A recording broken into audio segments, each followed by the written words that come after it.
తండ్రి అయిన దివంగత మాజీ లోక్సభ స్పీకర్ బాలయోగి బాటలోనే తాను నడుస్తానన్నారు ఎంపీ హరీష్ మాథూర్. కోనసీమ అభివృద్ధి కోసం చిత్తశుద్ధితో పనిచేస్తానని తెలిపారు.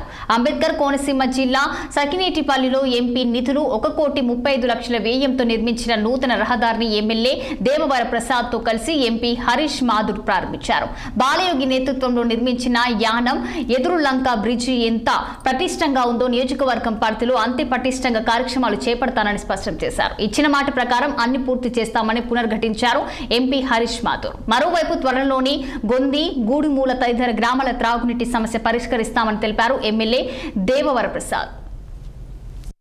కూటమి ప్రభుత్వం మీ అందరికీ ఒక విధంగా ఇది ఈ రోజున ఒక్కసారి తెలియపరచుకోవాలనుకున్నాను.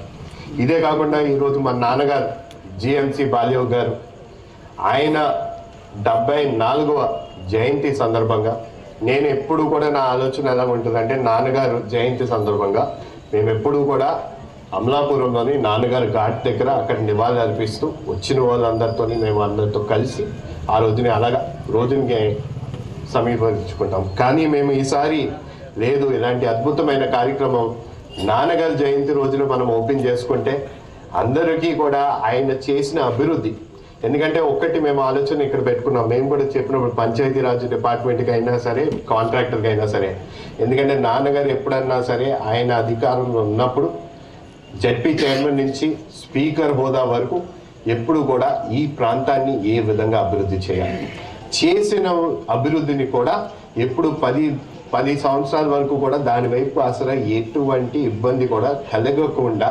కాంట్రాక్టర్ విషయం నుంచి కూడా అన్నిటినీ కూడా స్పష్టంగా ఆయన చూసేవారు. కూటమి